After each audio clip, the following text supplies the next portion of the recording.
انسانی دودھ کا ذخیرہ ہیومن ملک بینک کے بارے میں شرعی حکم۔ دنیا کے بہت سے فلاحی ادارے، اقوام متحدہ، یونیسیف انسانی ہمدردی کے تحت زچہ بچہ کی صحت کے لیے بہت سے اقدامات کر رہے ہیں، جس سلسلے میں ہیومن ملک بینک بھی قائم کیے گئے ہیں اور پاکستان میں بھی اس کا ارادہ کیا جا رہا ہے۔ اس سلسلے میں شرعی حکم کیا ہے؟ دراصل یہ رضاعت کا مسئلہ ہے۔ لفظ رضاعت اور اس کے دیگر مشتقات قرآن حکیم میں 10 مقامات پر آئے ہیں۔ رضاعت کا معنی کچھ یوں بیان ہوئے ہیں: ماں کا بچہ کو دودھ پلانا رضاعت کہلاتا ہے۔ فقہی اصطلاح میں بچے کا پیدائش کے بعد پہلے 2 سال میں ماں کے سینہ سے دودھ پینا رضاعت کہلاتا ہے۔ اللہ تعالیٰ کا فرمان ہے اور مائیں اپنے بچے کو پورا 2 برس دودھ پلائیں۔ یہ حکم اس کے لیے ہے جو دودھ پلانے کی مدت پوری کرنا چاہے، اور دودھ پلانے والی ماؤں کا کھانا، ان کا پہننا دستور کے مطابق بچے کے باپ پر لازم ہے۔ کسی جان کو اس کی استطاعت سے بڑھ کر تکلیف نہ دی جائے، اور نہ ماں کو اس کے بچے کے باعث نقصان پہنچایا جائے، اور نہ باپ کو اس کی اولاد کے سبب سے، اور وارثوں پر بھی یہی حکم عائد ہوگا۔ پھر اگر ماں باپ دونوں باہمی رضامندی اور مشورے سے 2 برس سے پہلے ہی دودھ چھڑانا چاہیں تو ان پر کوئی گناہ نہیں، اور پھر اگر تم اپنی اولاد کو دائیا سے دودھ پلوانے کا ارادہ رکھتے ہو تب بھی تم پر کوئی گناہ نہیں، جبکہ جو تم دستور کے مطابق دیتے ہو انہیں ادا کر دو، اور اللہ سے ڈرتے رہو، اور یہ جان لو کہ بے شک جو کچھ تم کرتے ہو اللہ اسے خوب دیکھنے والا ہے۔ قرب پیدائش کے بعد بچے کے لیے ممکن نہیں ہوتا کہ وہ اپنی زندگی کی حفاظت اور افزائش کے لیے ماں کے دودھ کے علاوہ کوئی غذا استعمال کرے۔ اس لیے وضع حمل کے بعد عورت کی سینے میں قدرتی طور پر دودھ جاری ہو جاتا ہے، اور بچے کے لیے اس کے دل میں پیدا ہونے والی محبت اور شفقت اسے بچے کو دودھ پلانے پر اکساتی ہے اور مجبور کرتی ہے۔ اللہ تعالیٰ نے عورت پر واجب کیا ہے کہ وہ بچے کو پورے 2 سال دودھ پلائے، کیونکہ وہ جانتا ہے کہ یہ مدت ہر طرح سے بچے کی صحت کے لیے ضروری ہے، اور خالق سے بڑھ کر یہ بات کوئی نہیں جان سکتا۔ اسلام نے یہ بھی اجازت دی ہے کہ والدہ کے علاوہ دوسری عورت بھی بچے کو دودھ پلا سکتی ہے، جسے رضاعی ماں کا رتبہ ملتا ہے، اور رضاعی ماں کا درجہ بھی حقیقی ماں کے برابر ہوتا ہے۔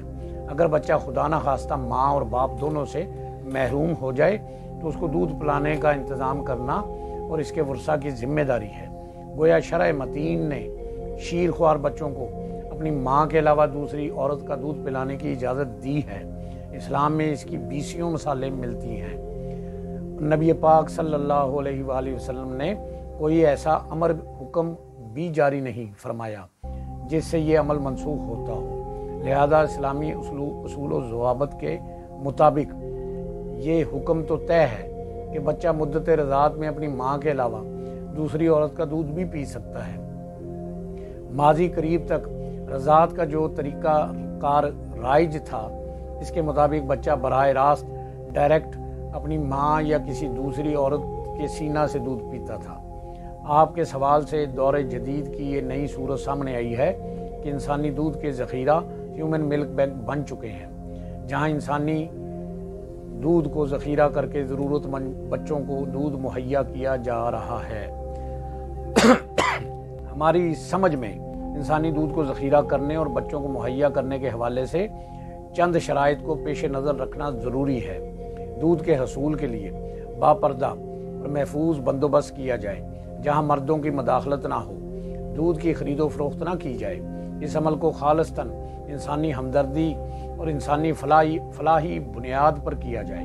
محض انسانی دودھ کی خرید و فروخت کے لیے دودھ بینک قائم کرنا ایک ناجائز عمل ہے۔ ہر عورت کا دودھ الگ الگ رکھا جائے اور ڈسپوزیبل آلات استعمال کیے جائیں تاکہ حرمت رضاعت کا خصوصی اہتمام ہو سکے، کیونکہ دودھ پلانے سے بھی رشتے خونی رشتوں کی طرح حرام ہو جاتے ہیں۔ شرع متین کا اصول ہے، اور تمہاری وہ مائیں، اللہ پاک فرماتا ہے، اور تمہاری وہ مائیں جنہوں نے تمہیں دودھ پلایا ہو، اور تمہاری رضاعت میں شریک بہنیں، تم پر حرام ہیں، اور حدیث مبارکہ میں ہے نبی پاک صلی اللہ علیہ وآلہ وسلم نے ارشاد فرمایا رضاعت سے بھی وہ رشتے حرام ہو جاتے ہیں جو نسب سے حرام ہوتے ہیں۔